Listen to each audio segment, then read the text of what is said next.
जय माता दी दोस्तों, कैसे हैं आप सभी। आशा करता हूं दोस्तों आप सभी अच्छे होंगे, स्वस्थ होंगे। आज मैं आपको ये बताऊंगा कि आप त्रिशूल को सिद्ध करके अपनी सुरक्षा कर सकते हैं। और अगर आप त्रिशूल को सिद्ध कर लेते हैं तो कोई भी भूत प्रेत, नज़र, टोना टोटका किया कराए, तंत्र बाधा, कोई भी मसानी विद्या आपके ऊपर नहीं चलेगी और आप हमेशा सुरक्षित रहोगे। आपका परिवार हमेशा सुरक्षित रहेगा। तो इसकी जानकारी मैं आपको देता हूँ। वीडियो को लास्ट तक देखना ताकि कोई भी चीज़ आपसे मिस ना हो। तो चलिए शुरू करते हैं। सबसे पहले तो आपको इसमें त्रिशूल की आवश्यकता पड़ेगी। त्रिशूल आप कौन सा लोगे? अगर देखिए, अगर अष्ट धातु का त्रिशूल आप उपलब्ध कर सकते हैं तो बहुत ही ज़्यादा श्रेष्ठ है। अष्ट धातु का त्रिशूल ज़्यादा श्रेष्ठ रहेगा बाकी धातुओं के मुकाबले। अगर अष्ट धातु का आप नहीं ले सकते तो पंच धातु का लीजिए। अगर पंच धातु का भी आपको नहीं मिले तो त्रिधातु का लीजिए। तीन धातुओं का त्रिशूल आप ले सकते हैं। अगर तीन धातु का त्रिशूल भी आप नहीं ले सकते तो एक धातु यानी कि आप लोहे का त्रिशूल भी ले सकते हैं और इससे भी आपकी सुरक्षा होगी, आपकी चारों तरफ कवच बनेगा। लेकिन अष्ट धातु सबसे ज़्यादा श्रेष्ठ होता है। तो अष्ट धातु की मूर्तियाँ भी होती हैं देवी देवताओं की, और त्रिशूल भी अष्ट धातु का रहेगा तो बहुत ही ज़्यादा उत्तम है। अगर आपके पास नहीं है तो आप सिर्फ़ और सिर्फ लोहे का त्रिशूल भी ले सकते हैं। उसको भी आप जागृत करके सिद्ध करके अपनी सुरक्षा के लिए इस्तेमाल कर सकते हैं।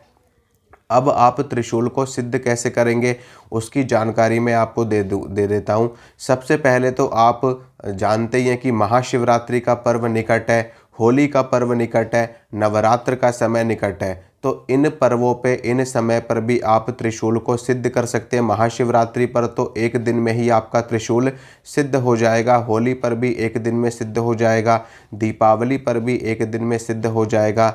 लेकिन अगर आप त्रिशूल को नवरात्र के समय में सिद्ध करेंगे तो पूरे 9 दिन आपको इसको साधना पड़ेगा, इसको जगाना पड़ेगा, इसको सिद्ध करना पड़ेगा। अब सिद्धि के लिए आपको क्या करना है? सबसे पहले तो आप त्रिशूल को ले लेंगे। त्रिशूल आप कितना बड़ा लेंगे? देखिए, त्रिशूल का जो साइज़ रहेगा वो आपके ऊपर निर्भर करता है। आप कितना भी बड़ा त्रिशूल ले सकते हैं और कितना भी छोटा त्रिशूल ले सकते हैं, निर्भर करता है। अगर आप त्रिशूल को हर वक्त अपने साथ में रखना चाहते हैं या फिर आप त्रिशूल का लॉकेट बना करके अपने गले में पहनना चाहते हैं तो उसके लिए आप छोटा सा त्रिशूल ले सकते हैं, यानी कि इतना बड़ा त्रिशूल आप ले सकते हैं। अब उस त्रिशूल को सबसे पहले ले लेना है आपको। फिर आपको क्या करना है कि जहाँ पर आपका पूजा घर है, मान लीजिए आप महाशिवरात्रि पे सिद्ध कर रहे हैं या होली पर सिद्ध कर रहे हैं, तो मैं उसी के उदाहरण के तौर पे आपको समझा देता हूँ। तो उसके लिए आपको क्या करना है, और ये जो साधना होगी त्रिशूल को सिद्ध करने की, ये भी रात्रि काल में करी जाएगी। अगर महाशिवरात्रि पे करोगे तो रात्रि काल में, होली पे करोगे तो भी रात्रि काल में, और अगर आप इसकी सिद्धि ग्रहण काल में करोगे तो जब ग्रहण होगा, अब चाहे वो ग्रहण दिन में हो चाहे वो ग्रहण रात को हो, तो ग्रहण काल के दौरान ही इसकी सिद्धि करी जाएगी।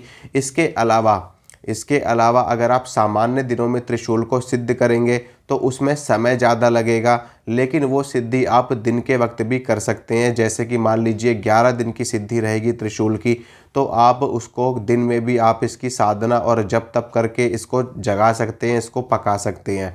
तो अब आपको करना क्या होगा मैं आपको बता देता हूँ। देखिए, सबसे पहले तो आपको शुद्ध होकर के, पवित्र होकर के, शुद्ध वस्त्र आपको धारण कर लेने हैं। अपने आसन के ऊपर आपको विराजमान हो जाना है। फिर आपको सबसे पहले भगवान गणेश को प्रणाम करना है। वक्रतुंड महाकाय सूर्यकोटि संप्रभ निर्विघ्नं कुरु मे देव सर्व कार्येषु सर्वदा। भगवान गणेश को प्रणाम करना है, भगवान शिव को प्रणाम करना है और माँ आदिशक्ति जगदम्बा को प्रणाम करना है। साथ में आपको हनुमान जी और भैरव जी को प्रणाम करना है। इन सभी शक्तियों को प्रणाम करने के बाद में फिर आपको एक लाल रंग का या फिर पीले रंग का वस्त्र आपको बिछा देना है। किसी पटरे के ऊपर भी आप बिछा सकते हो, नहीं तो अपने पूजा घर में ही आप बिछा सकते हो। उस पटरे के ऊपर आपको, उस वस्त्र के ऊपर आपको पुष्प डाल देने हैं, पुष्प बिखेर देने हैं। जैसे कि आप गेंदे के, गुलाब के फूल उस पर डाल देंगे वस्त्र के ऊपर।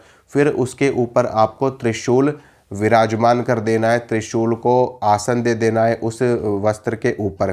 आसन देने के बाद में सबसे पहले आप गंगा जल छिड़केंगे। गंगा जल छिड़कने के बाद में आप त्रिशूल को तिलक लगाएंगे। तिलक लगाने के बाद में त्रिशूल को आप देसी घी का दीपक दिखाएंगे और सरसों के तेल का दीपक भी आपको जलाना है। यहाँ पर आपको 2 दीपक जलाने होंगे, एक देसी घी का और एक सरसों के तेल का, ताकि त्रिशूल के अंदर समस्त प्रकार की शक्तियाँ समाहित हो जाएं, सात्विक भी, राजसिक भी और तामसिक भी। सरसों के तेल से तामसिक शक्तियाँ त्रिशूल को जागृत होंगी, प्राप्त होंगी, त्रिशूल में समाएंगी, और देसी घी से सात्विक शक्तियाँ त्रिशूल में समाएंगी और समाहित होंगी। तो दोनों दीपक आपको त्रिशूल को दिखा देने हैं। उसके बाद में त्रिशूल के समक्ष आपको बैठ करके त्रिशूल को पुष्प अर्पित करना है, त्रिशूल को फूल माला आपको अर्पित करनी है, त्रिशूल का पूजन आपको पूरा करना है पंचोपचार से, दशोपचार से। त्रिशूल को भोग प्रसाद आपको अर्पित करना है, दिव्य शक्तियों का आवाहन करना है त्रिशूल के अंदर। आपको इस प्रकार से आवाहन करना है कि मैं समस्त देवी देवताओं का आवाहन करता हूँ और उनसे प्रार्थना करता हूँ कि आप सभी अपनी शक्तियाँ इस त्रिशूल को प्रदान कीजिए, इस त्रिशूल के अंदर अपनी शक्तियों को समाहित कीजिए, ताकि ये त्रिशूल हर वक्त, हर पल, हर समय मेरी सुरक्षा कर सके और मुझे एक अच्छा जीवन दे सके, मेरे कार्यों की सिद्धि कर सके। इस प्रकार से आपको आवाहन करना है और प्रार्थना करनी है। फिर उसके बाद में समस्त देवी देवताओं की पूजा आपको करनी है। भगवान गणेश की पूजा आपको करनी है, भगवान शिव की करनी है, माँ आदिशक्ति की, भगवान भैरव की और हनुमान जी महाराज की। सभी की पूजा करने का मतलब ये है कि सभी को आपको प्रणाम करना है, सभी को आपको नमस्कार करना है। उसके बाद में आपको क्या करना है, देखिए, इस त्रिशूल में जो सबसे मुख्य शक्ति होगी वो होगी आपके इष्ट की शक्ति। जो आपके इष्ट की या फिर आपके कुल देवता की शक्ति मुख्य रूप से इस त्रिशूल की सिद्धि के लिए कार्य करेगी। तो त्रिशूल को जब आप पूजा कर लोगे, सभी भोग प्रसाद त्रिशूल को अर्पित कर दोगे, फिर उसके बाद में आपको संकल्प करना है अपने इष्ट के मंत्र का। जो भी आपके इष्ट देवता है उसके लिए आपको अपने पिता का नाम, अपना गोत्र का उल्लेख करना है और आपको त्रिशूल की सिद्धि के लिए मंत्र जप करना है। इस प्रकार से संकल्प लेकर के आपको जो भी आप संकल्प लोगे वो सामग्री आपको वहीं पर अपने पूजा घर में अर्पित कर देनी है, या फिर आप ज़मीन पर भी छोड़ सकते हो। इसके बाद में आपको रुद्राक्ष की माला लेकर के, या फिर अगर आप अपने इष्ट के मंत्र, यानी कि अगर आप विष्णु जी के मंत्र का जप कर रहे हैं तो तुलसी की माला लेकर के आपको जप करना है। अगर आप शिव के मंत्र का जप कर रहे हैं, शक्ति के मंत्र का जप कर रहे हैं, हनुमान जी, भैरव जी, रुद्राक्ष की माला पे समस्त देवी देवताओं के मंत्र का जाप किया जा सकता है, क्योंकि ये माला अपने आप में सर्वश्रेष्ठ कही जाती है, सर्वसिद्ध माला कही जाती है। तो रुद्राक्षी माला ले लीजिए। उसके बाद में जो भी आपके इष्ट का मंत्र है, अगर आप हनुमान जी को मानते हो तो हनुमान जी के मंत्र की 11 माला करी जाएंगी। भगवान शिव को मानते हो तो पंचाक्षरी मंत्र की आप 11 माला कर सकते हैं। माँ दुर्गा को मानते हो तो नवारण मंत्र का जाप आपको करना है 11 माला। माता काली को मानते हो तो माता काली के किसी भी मंत्र की 11 माला आपको करनी है, या फिर आप नवारण मंत्र का जाप भी कर सकते हो। नवारण मंत्र में सारी शक्तियाँ आ जाती हैं, महाकाली, महालक्ष्मी, महासरस्वती। तो नवारण मंत्र से समस्त देवियों की सिद्धि होती है, तो इस मंत्र का जाप आप 11 माला कर सकते हो। भैरव जी को मानते हो तो भैरव जी की 11 माला आप करोगे।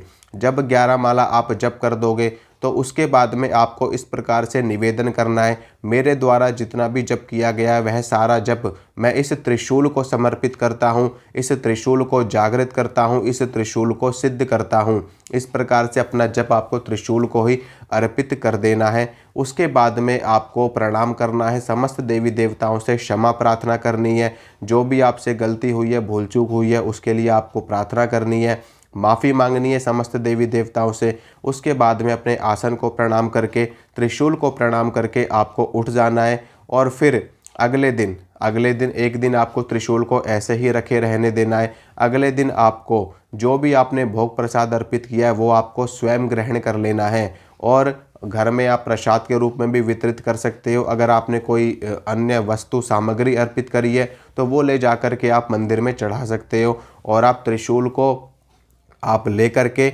फिर उसके बाद में त्रिशूल आपका सिद्ध हो जाएगा, जागृत हो जाएगा।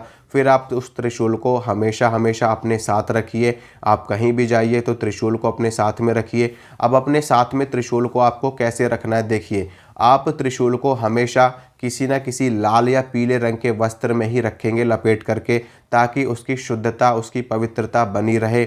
और हमेशा उसको अपने साथ में कैरी रखिए, और कहीं पर भी आप जाइए तो अपने साथ में लेकर के जाइए। और वापस से अपने घर आने के बाद में आप उस त्रिशूल को अपने पूजा घर में गंगा जल छिड़क करके दोबारा से पूजा घर में आप विराजमान कर सकते हैं।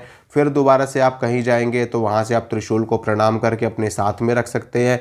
अगर आपका त्रिशूल काफ़ी छोटा है तो आप उसको लाल धागे में डाल करके अपने गले में हमेशा हमेशा के लिए धारण कर सकते हैं। जिस प्रकार से लोग दुआ ताबीज़ धारण करते हैं, उसी प्रकार से आप ये त्रिशूल भी धारण कर सकते हैं। इससे आपकी सुरक्षा, आपकी सेफ्टी हमेशा हमेशा बनी रहेगी। तो इसी के साथ मैं इजाज़त चाहूँगा। आशा करता हूँ दोस्तों, जो जानकारी मैंने आपको दी आपको अच्छी लगी होगी, पसंद आई होगी। अगर आप लोग चैनल पे नए हैं तो चैनल को सब्सक्राइब कर लेना, वीडियो को लाइक करना, वीडियो को शेयर करना। मिलूँगा आप सभी से अगली वीडियो में। जय माता रानी की।